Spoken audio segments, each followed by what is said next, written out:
og diskurinn, höfundur Hjalti Bjarnason.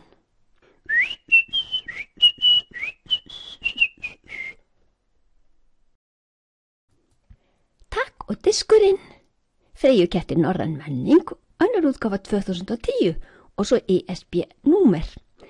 Hjalti, vetur 1982, kælir sig með ís. Hjalti samdi taksögurnar og teiknaði myndirnar á árunum 1975-79, þá 5-10 ára. Diskurinn var í stundinu okkar 8. janúar 1978. Hér tak á stjörnunni sinni. Hann sér einhverja þoku uppi í loftinu, úti við sjóndeildarhring. Hvað getur þetta nú verið, hugsar hann. Þetta óskýra fyrirbæri snýst eða þyrlar einhverju í kringum sig. Tak fær að fara inn í öfluga stjörnukíkin hans pabba síns til að skoða þokuna. Þokan skýrist smátt og smátt. Tak sér að þetta fljúgandi diskur. Diskurinn nálgast. Svo lendir diskurinn og út koma Marsbúar. Tak spyr, hvað viljið þið, góðu gestir? Og Marsbúarnir svara.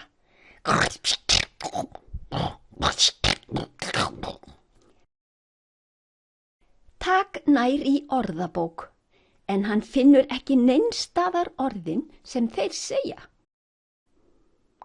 Hér eru miklir tungumála örðugleikar í gangi og orðabókin gerir ekkert gagn. Tak fleygir bara þessari orðabók í ána. Orðabókin með trékápu svo að hún flýtur og sem betur fer allt skrifað í henni með vatnsheldu bleki. Tak fer nú til orðageimverunar og biður hana að koma að hjálpa sér. Orðageimveran kemur með miklu stærri orðabók.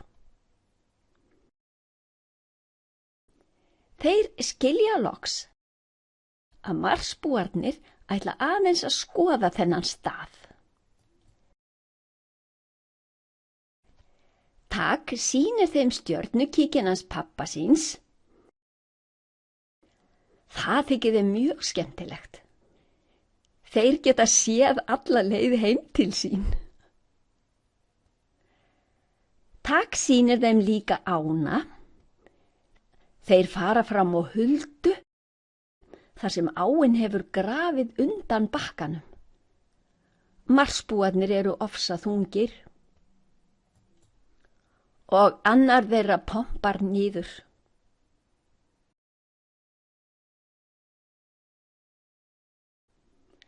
Tak ætlar að reyna að toga hann upp, en Marsbúar eru svo þungir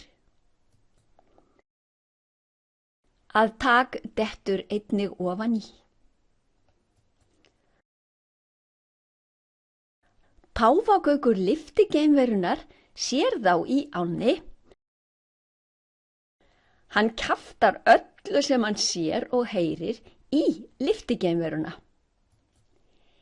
Geimpáfagaukurinn fer heim og segir við lyftigeimveruna: Geimverur í ánni, gott á þær, gott á þær.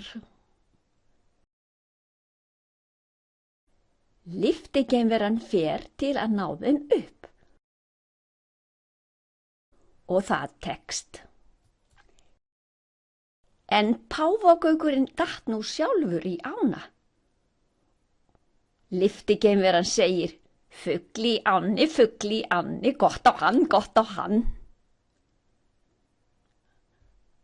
Páfagaukurinn kemur upp á bakkann, rennblautur og hristir sig ógurlega.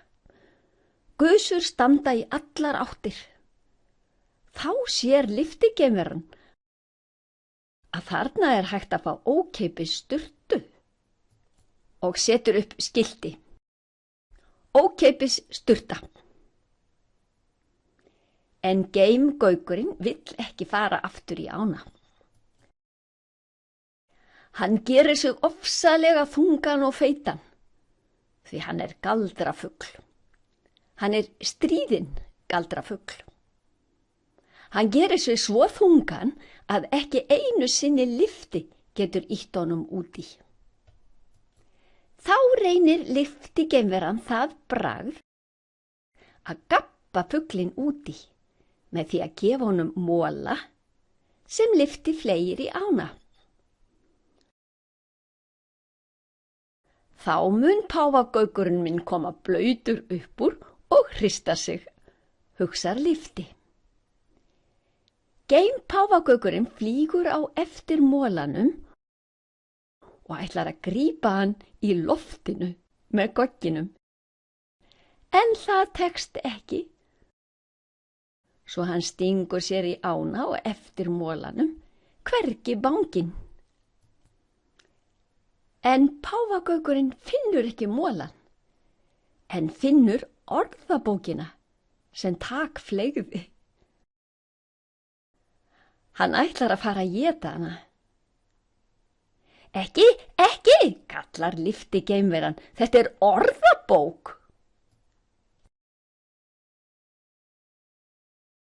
Geimgaugurinn fær nú eina smellna hugdettu.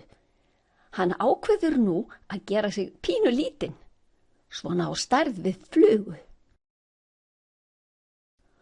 Og stelast borð í geimskip Marsbúana. Gerast laumufarþegi til Mars. Hann hlakkar til að sjá svipinn á Marsbúunum þegar hann gerir sig stóran á ný og flýgur út úr diskinum á Mars. Kannski verða allir svona, ímyndar stríðni fuglinn sér. Tak gefur Marsbúunum blautu orðabókina sína. Allavega sýnishorn af takstjörnu ár vatni með, hugsar Marsbúinn sem tekur við gjöfinni. Þeir þakka fyrir sig, kveðja og fara í diskinn sinn. Þeir vita auðvitað ekki af laumufarþegunum sem er í mýflugumynd í felum í diskinum og hugsar: göldróttur geimgaukur á Mars, gott á þá, gott á þá. Og Marsbúarnir fljúga burt frá stjörnunni hans Dags. Sjáumst!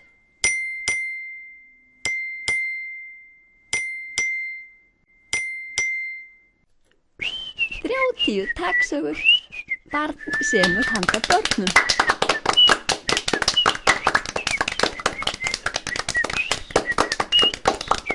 Bækurnar kosta á Amazon.